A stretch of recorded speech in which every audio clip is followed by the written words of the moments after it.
बरीच माणसं आयुष्यामध्ये लवकर यश मिळवू शकत नाहीत किंवा यश मिळतच नाही. ह्याच्या पाठीमागचं कारण तुम्हाला माहिती आहे का? तुम्ही त्या यशासाठी योग्य दिशेनं कधी प्रयत्न करता का? किंवा त्याचा व्यवस्थित पुरेपूर सराव करता का? सराव हीच यशाची खरी गुरुकिल्ली आहे. तुम्ही थोडं लक्ष देऊन बघा. तुम्हाला ती कोळ्याची गोष्ट माहीत असेल. एक कोळी असतो, छतावर 11 वेळा चढायचा प्रयत्न करतो, पण 11च्या 11 वेळेला तो खाली पडतो, मात्र 12व्या वेळेला तो छतावरती चढण्यामध्ये यशस्वी होतो. तो काय यशस्वी होतो माहिती का? तुम्हाला फक्त गोष्ट एवढीच माहिती आहे की तो छतावर चढण्यात यशस्वी होतो, पण त्या 11 वेळेमध्ये सुरुवातीपासून ते 11व्या वेळेपर्यंत त्याने जो चढण्याचा प्रयत्न केलेला आहे, त्या प्रयत्नामध्ये त्यानं सुधारणा केली आहे आणि मग तो 12व्या वेळेला यशस्वी झाला आहे. की आपण कुठं पडतो, कुठं आपली पकड सैल होते, ह्या सगळ्या गोष्टी त्यानं जाणून घेतल्या, तेव्हाच तो 12व्या वेळी छतावरती चढण्यात यशस्वी ठरला. आपल्या आयुष्याचं सुद्धा तसंच आहे. आपण कुठल्याही गोष्टीमध्ये प्रयत्न न करता, कुठलाही सराव न करता झटपट आपल्याला यश पाहिजे असतं, झटपट प्रसिद्धी पाहिजे असते. पण मित्रांनो, ज्यांना पण झटपट प्रसिद्धी मिळते, यश मिळतं, तितक्याच वेगानं ते त्यांचं ओसरतं देखील, नाहीसं देखील होतं. मग जी तुम्ही सरावातून, तुमच्या प्रयत्नातून, कष्टातून जे यश मिळवलं आहे, ते यश हे दीर्घकाळ टिकतं, किंबहुना ते कधीही खाली कोसळत नाही. आता यश म्हणजे तरी नेमकं काय हो? यश कशाला म्हणायचं? तर आपल्या प्रयत्नातून, आपल्या अगदी जबरदस्त कष्टातून आपण एखादं ध्येय गाठतो, आपल्याला हवी ती एखादी गोष्ट मिळवतो, हव्या त्या दिशेनं हवा तसा यशस्वी प्रयत्न करतो आणि तेव्हा जी गोष्ट मिळते त्याला म्हणायचं यश. आणि यश प्राप्तीचा फॉर्म्युला हा फारसा काही अवघड नाही, पण तुमच्याकडं संयम हवा, चिकाटी हवी, जिद्द हवी. फक्त पैसा असला म्हणजेच यश मिळतं असं जर तुम्ही समजत असाल तर हा विषय डोक्यातून काढून टाका.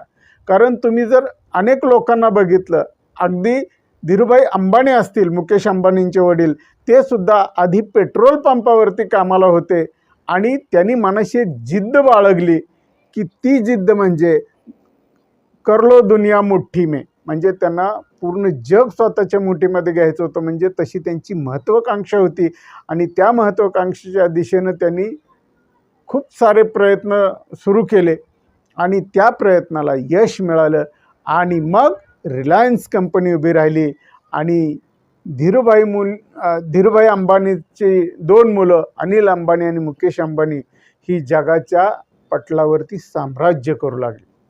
एक स्वतःचं साम्राज्य ह्या 2 भावांनी उभा केलं.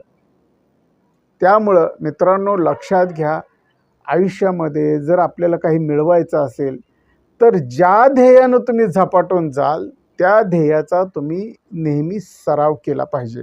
सरावातून काय होतं की आपलं काय चुकलंय, काय बरोबर आहे, काय करायला पाहिजे होतं, ह्या सगळ्या गोष्टी तुमच्या लक्षात येतात मित्रांनो.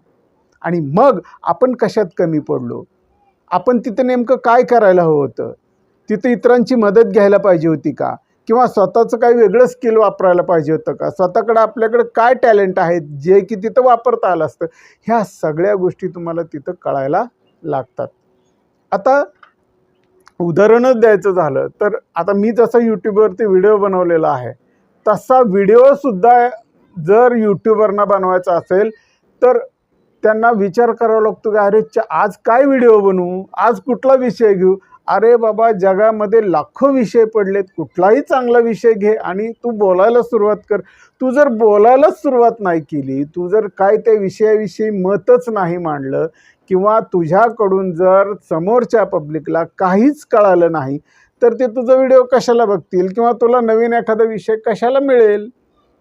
तुला जर नवीन विषय मिळवायचा असेल, तुला जर यूट्यूबवर चांगल्या प्रकारचे व्हिडिओ बनवायचे असतील तर तुझ्या विषयाचं प्रेझेंटेशन अत्यंत चांगल्या पद्धतीनं झालं पाहिजे.